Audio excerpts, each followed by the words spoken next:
Bună, dragii mei, bine ați venit, bine ați revenit. Sunt Memeș, care fiecare dată înainte de a începe vă reamintesc cât de minunați și de puternici sunteți. Astăzi vorbim despre energia din săptămâna ce tocmai a început la nivel de potențial, de probabilitate. Și vă rog să luați de aici informațiile cu care simțiți voi că rezonați. Acesta nu este un canal tipic de tarot. Modul în care eu lucrez este atipic. Îmbin mai multe elemente din astrologie, din tarot, din simboluri, din știință, pentru a putea descifra lumea din care facem parte, lumea în care trăim. Fiecare emisiune are o parte de introducere, pentru că momentan doar așa am timp la dispoziție, în care dezvolt, dezbat și transmit, să spunem, informații care vă pot aduce revelații. Dacă sunteți plictisiți, atunci puteți merge direct la partea de tarot. Dacă sunteți interesați de informații care vă pot deschide mintea, care vă pot răspunde la niște întrebări pe care poate le aveți, rămâneți alături de mine. Astăzi vreau să vorbim despre program și programare, despre modul în care se construiește un program în tehnologie, despre partea software și despre cum cred eu că este construită realitatea din care facem parte. Din punctul meu de vedere, trăim într-o structură foarte bine organizată, foarte bine pusă la punct, pentru că există un cod inițial al genezei, al creației, care stă la baza vieții aici, pe pământ. Și în acest sens, pentru că am avut conjuncția dintre Saturn și Neptun la 0 grade berbec, am început să ofer niște informații, atipice, dar care vă pot lărgi percepția. Pentru că am intrat într-o eră tehnologică în care, din punctul meu de vedere, spiritualitatea se va uni cu știința, pentru că în esență sunt același lucru. Știința este magie și magia este știință. Iar astăzi vom vorbi despre mărul cunoașterii, despre mitul mărului cunoașterii, despre codul binar 1 și 0, pentru că am avut conjuncția dintre Saturn și Neptun la 0 grade berbec, iar berbecul este primul semn al zodiacului. În engleză, berbecului se spune RAM sau memoria RAM, memoria ancestrală. Memoria pe care tu ai la dispoziție să citești codul inițial și să înțelegi viața, să înțelegi realitatea. Și haideți să ne imaginăm pentru o clipă, să facem un exercițiu de imaginație în legătură cu povestea omenirii. Pentru că, din punctul meu de vedere, poate fi spusă în același timp în două limbaje diferite. Unul mitologic, ezoteric și unul tehnologic. Nu pentru că ar vorbi despre același lucru literal, ci pentru că descriu aceeași experiență umană, dar din unghiuri diferite. În informatică, în tehnologie, cea mai mică unitate de informație se numește bit. Un bit este extrem de simplu. Poate fi doar 0 și 1. Deschid paranteză, conjuncția dintre Saturn și Neptun care creează acum o nouă lume și o nouă realitate. Închid paranteza. Un bit poate crea doar da sau nu, pornit sau oprit, adevărat sau fals. Ați înțeles ideea. Este prima formă de diferență. Din momentul în care apare diferența, apare și alegerea a noastră a tuturor. Iar atunci când adunăm 8 biți, obținem un byte. Prima unitate care începe să poarte sens real, capabilă să reprezinte o literă, un simbol sau o instrucțiune, așa cum avem și noi în alfabet, literele. Bitul este posibilitatea pură, dar byte-ul este deja informația organizată, ceva inteligibil. Orice program care există în acest moment în tehnologie, de la cel mai simplu până la cel mai avansat, este construit din milioane sau miliarde de astfel de alegeri binare. Nu există magie tehnologică ascunsă în spate, ci doar o ordine extrem de precisă a acestor 0 și 1. Și fac din nou o paranteză în legătură cu ceea ce poate mai auziți pe aici, colo, pe internet, și anume faptul că trăim într-o, să spunem, realitate digitală, univers holografic. La asta se referă sau aceasta ar fi explicația care stă la baza acelei afirmații. Realitatea digitală este în esență o acumulare uriașă de diferențe mici, care împreună creează sens, imagine, mișcare și experiență. Dacă privim simbolic, mitul mărului cunoașterii. Acesta spune o poveste surprinzător de asemănătoare. și vă rog să aveți răbdare și să fiți puțin atenți. Despre ce este vorba în acest mit? Eva, în grădina Edenului, a fost ispitită de șarpe să muște din mărul cunoașterii și a mușcat. Pe lângă faptul că Eva reprezintă electronul din fizică, din știință, vom vedea și ce este șarpele și ce este mărul cunoașterii din punct de vedere informatic. Și săptămâna trecută am făcut o mențiune, și anume faptul că limba engleză și limba latină sunt limbile sau fac parte din limbajul acestui sistem, acestui program în care trăim. În engleză, a mușca se spune to bite. Ne întoarcem la mitul mărului cunoașterii. Înainte de a mușca din măr, omul trăia într-o stare de unitate, fără separații clare între bine și rău sau între sine și lumea exterioară. Momentul mușcăturii nu descrie un fruct fizic, ci apariția conștiinței diferenței, dualitatea. Din acel punct începe dualitatea. Bine, rău, eu, ceilalți, lumină, întuneric.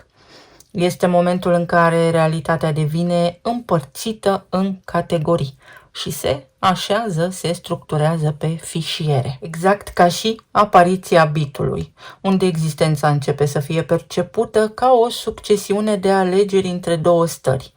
De aici, analogia devine aproape inevitabilă cultural. Și avem un logo cu acest măr mușcat, știți bine despre ce companie vorbesc. Acest logo a fost inițial ales din motive grafice, dar simbolic, el a devenit imaginea accesului la cunoaștere prin tehnologie.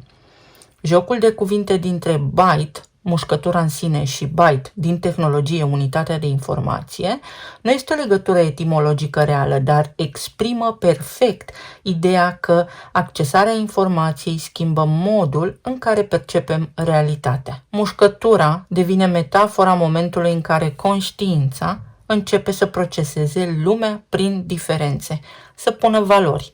Îmi place, nu-mi place, bine, rău. Sper că mă înțelegeți și că urmăriți firul acestei introduceri. Tot atunci putem privi simbolic căderea în conștiința umanității, pentru că umanitatea a fost ispitită. Însă, din punctul meu de vedere tehnologic vorbind, acela a fost primul moment în care s-a făcut download, s-a descărcat informația dintr-un câmp de energie. Din câmpul mare de energie. Acea cădere, acea mușcătură nu este ca o pedeapsă, ci trecerea de la o experiență continuă, analogică, la una fragmentată. Mintea începe să funcționeze digital, clasificând, comparând, separând, pentru că percepția umană începe să transforme realitatea într-un sistem de distincții. Este exact ceea ce face și un computer atunci când transformă lumea în biți. Astfel că mitul și tehnologia spun aceeași poveste în registre diferite. Mărul cunoașterii devine accesul la informație. Mușcătura devine alegerea binară. Mușc sau nu mușc? Iar lumea materială poate fi văzută metaforic ca un program construit din nenumărate decizii elementare. Omul nu cade, putem spune, într-o lume mai joasă, ci intră într-o lume a diferențelor, unde cunoașterea apare prin separare. Sau mai există și alte motive despre care vom vorbi cu alte ocazii. Paradoxul este că evoluția umană pare să urmeze un drum invers față de cel al computerului.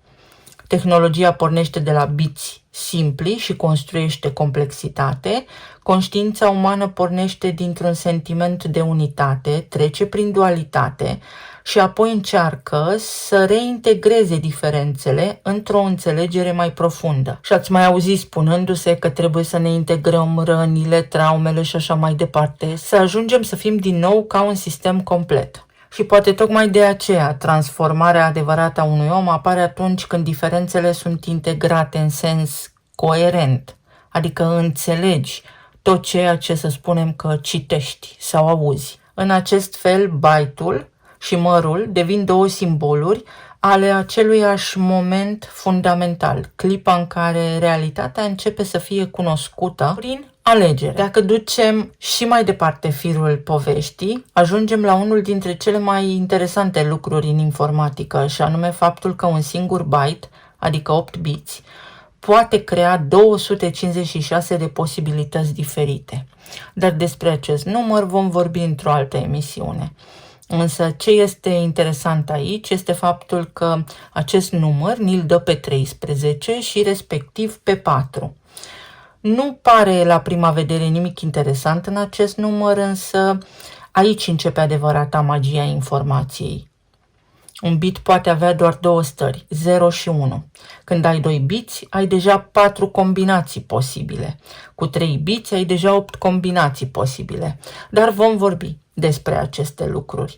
Ținem minte numărul 256, 13, ținem minte 2 la puterea 8 și vom vorbi despre ele, pentru că numărul 13 sigur că este pe șirul lui Fibonacci și este un număr important. Până și în tarot avem arcana moartea, care este o arcană profundă. Ceea ce noi scriem pe calculator cu litere, în spate este cod binar. 00110101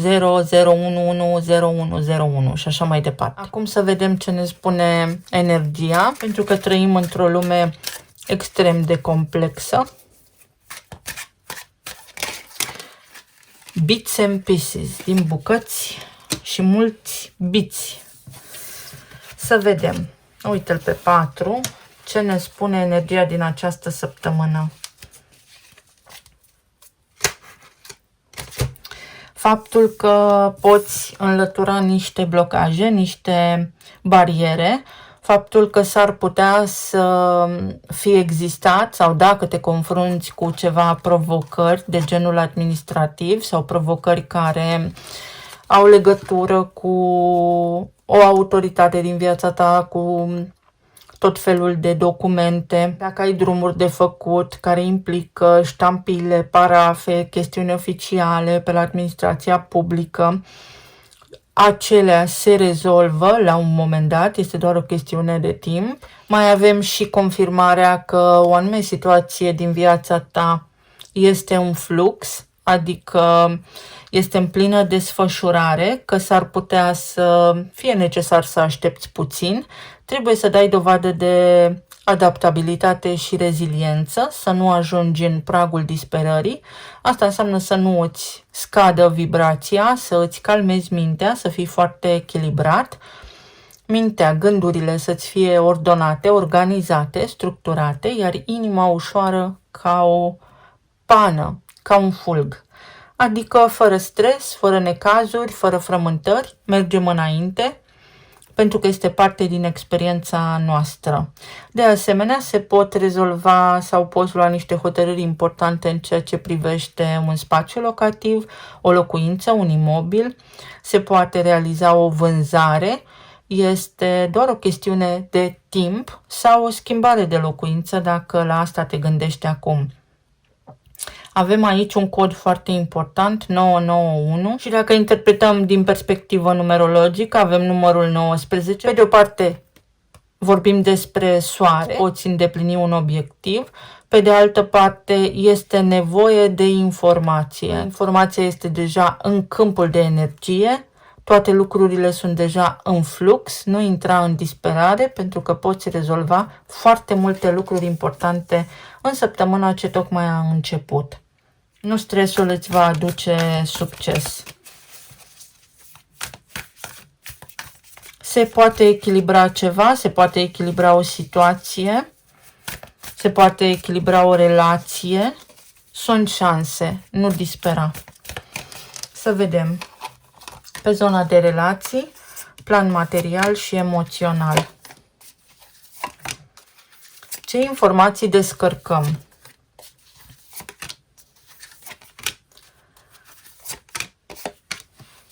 Vedeți cum vorbesc cu oamenii fără să știe de ce? Ați mai auzit spunându-se, am avut un download de informații. Da, pentru că totul este legat de tehnologie, byte, bits, totul. Ce consumăm și la propriu și la figurat, ce informații permitem, pentru că vă spun mereu în câmpul nostru de informații, la ce ne gândim. Ajungem acolo unde gândim, nu unde ne dorim. Este important și ce mâncăm, pentru că, sigur, există o comparație și cu alimentele în mitul cunoașterii. Ce consumăm, aia devenim.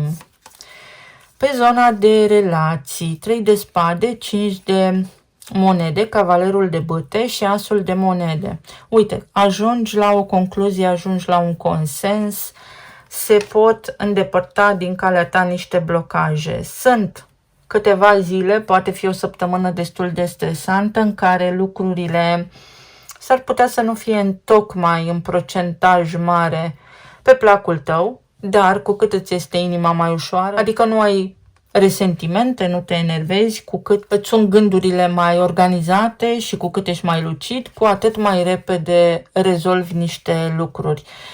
Se poate ca unii dintre voi să fiți extrem de tentați să luați niște decizii drastice în ceea ce privește relațiile voastre, să vă îndepărtați de anumiți oameni din viața voastră. Vorbim și despre relații de iubire și despre relații conștiente 1 la 1.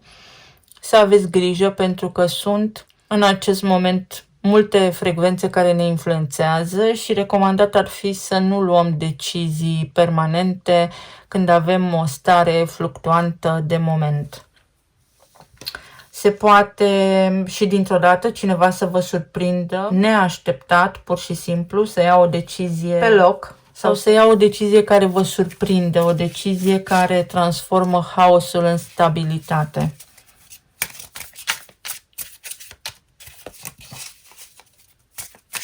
Poate fi o soluție la nivel financiar, în casa voastră. Aici avem 5 de spade, 2 de monede, îndrăgostiții și soarele.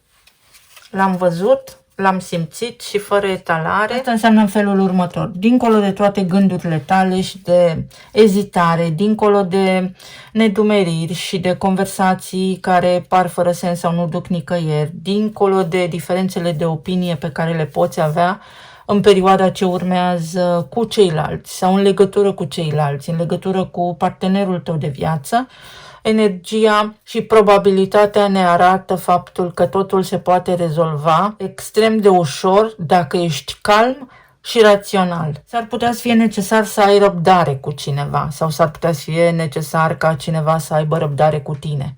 Poate fi vorba despre un vot de încredere. Cineva îți oferă acest vot de încredere ție. Poate ajunge cineva la concluzia că alegerea cea mai bună pentru el sau pentru ea ești tu. Sunt fel și fel de situații și de probabilități care au un singur scop, un singur obiectiv. Să fiți bine, să se rezolve lucrurile, să ajungeți la un acord, să se ajungă la o soluție optimă pentru ambele părți. Să vedem pe zona planului financiar. Regina de cupe, 7 de cupe, 8 de bâte și turnul. Poate fi o discuție în această zonă financiară pentru aceia dintre voi care lucrați sau în ceea ce privește aspectele financiare. O decizie, o notificare, o veste care inițial vă surprinde, vă încețoșează, să spunem așa, raționamentul, dar cu cât mai calmi sunteți, cu atât mai repede se rezolvă. Poate fi și ideea că nu vă așteptați ca cineva să vă aleagă pe voi sau nu vă așteptați să fiți voi cei selecționați, cei aleși, fiecare cum are contextul. Mai poate fi vorba aici despre faptul că vă doriți o conversație sau aveți o conversație care vă deschide antenele, care vă deschide vouă, atât la nivel financiar cât și la nivel profesional, o nouă perspectivă, vă deschide posibilități, probabilități. Pot fi fel și fel de situații la locul de muncă unde nu a existat corectitudine, care acum se rezolvă. Pot fi la nivel financiar niște aspecte importante acolo unde exista neclaritate, unde ați avut parte de fel și fel de șocuri până acum, care se rezolvă. Sau se pot rezolva. Așa cum am spus, viața are probabilități. Uite, numărul 1, din codul binar 1 și 0. Asta înseamnă adevărat. Asta înseamnă că ceva poate căpăta sens așa cum îți dorești tu. Asta înseamnă că poate fi la nivel financiar sau profesional O săptămână în care lucrurile îți ies așa cum îți dorești tu până la urmă, indiferent despre ce vorbim aici. Și pajul de spade. Poate fi și o săptămână în care să fiți extrem de ocupați cu diverse activități mărunte care vă obosesc, sau poate fi vorba despre faptul că nu ai forță de muncă, pe lângă faptul că avem fel și fel de bruiaje care există și sigur că suntem influențați de acest câmp de informații și de electromagnetism și de frecvențe și emisiile acestora, tu poți depăși dacă ai ochii pe rezultat, dacă îți știi obiectivul și dacă știi că ai un scop, un sens. Poate fi și o perioadă în care să fie nevoie să dai dovadă de înțelegere și de empatie. Cineva să aibă nevoie de sprijin și de suport în acest sens din partea ta. Fie financiar, fie este vorba despre rutină, despre planul fizic, despre școala copiilor, despre locul de muncă al copiilor, despre diverse lucruri pe care le au aceștia de rezolvat, chiar dacă nu sunt în școală. Pot fi chestiuni juridice, pot fi acte sau fel și fel de treburi organizatorice unde cineva să aibă nevoie de sprijin sau de înțelegere din partea voastră. Sau voi să aveți nevoie din partea cuiva de acest sprijin și de această empatie și lucrurile se pot întâmpla așa cum vă doriți voi pentru că puteți primi sprijin. Mai departe, emoțional vorbind, multe arcane majore.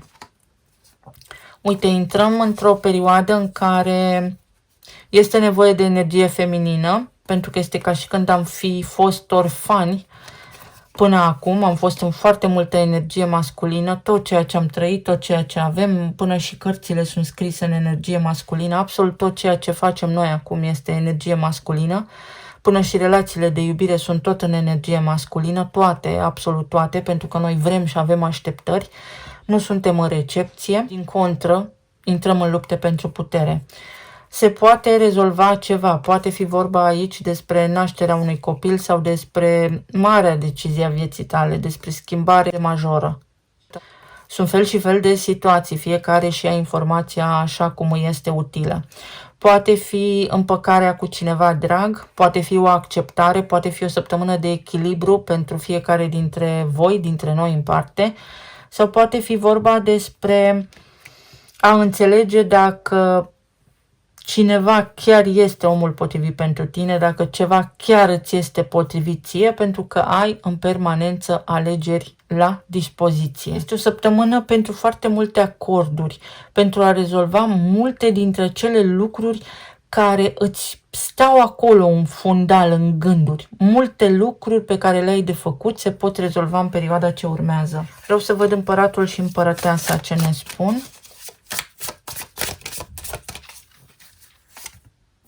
Cavalerul de bâte. Se pot rezolva multe lucruri pe zona de relații, se pot rezolva emoțional foarte multe lucruri, să simți mai multă vitalitate, să fii mai optimist, să te simți mai bine la nivel fizic. 5 de bâte și lumea. Se încheie o dispută. Uite, mărul discordiei. Discordia vine de la numărul 13, adică de la acest 256, dacă anterior simțeai că nu ai de ales, uite că acum poți face tu să ai de ales. Totul stă în mâinile tale. Poate fi și o perioadă în care se schimbă un rezultat, în sensul în care anterior o anume persoană a făcut o alegere, iar persoana respectivă a fost măcinată de propria sa alegere până acum, iar acum are o ocazie, se ivește o ocazie începând din acest moment să-și schimbe alegerea, să ia altă decizie dacă consideră că decizia anterioară a fost greșită. Talismanele.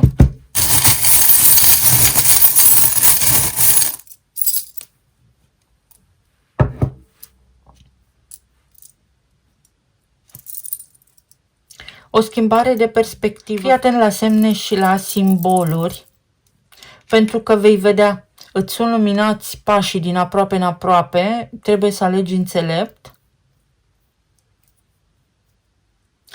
Așa cum am spus, este o săptămână care poate fi destul de intensă, dar nimic exagerat. Totul se poate rezolva cu măsură, Nu te enerva mai mult decât este cazul. Calculează-ți pașii. Fă alegeri înțelepte și dozează-ți energia. Poate fi și o perioadă în care se rezolvă niște lucruri la nivel financiar, care implică familia, casa, te poți elibera de niște datorii, de lucruri care te-au stresat anterior. Ceva este pus la încercare și te vei convinge. O decizie finală. Te convingi de niște lucruri extrem de importante. O eliberare, o stare de euforie. Steaua, numărul 17. 7, care este numărul Matrixului, spre 10, spre 1 și 0. O eliberare dintr-o constrângere. Alege înțelept, pentru că se poate încheia odată și pentru totdeauna. W sau M. În sfârșit poți respira ușurat după o situație tensionată. Ești bine primit. Ești ca o gură de aer proaspăt în viața cuiva. Cineva te respiră, ori de câte ori. Persoana asta, este o persoană aici. Nu știu exact cine pentru fiecare dintre voi în parte, dar este o persoană care te vede puternic, care atunci când trăiește anumite lucruri se gândește la tine, ești o referință spirituală, ești o referință de înțelepciune în viața cuiva. Ești prezent constant. Și avem așa, E, M și berbecul. Identitatea ta, o relație care își găsește alt drum, mai există o posibilitate, mai există o variantă pentru relația ta, tu decizi care este aceea.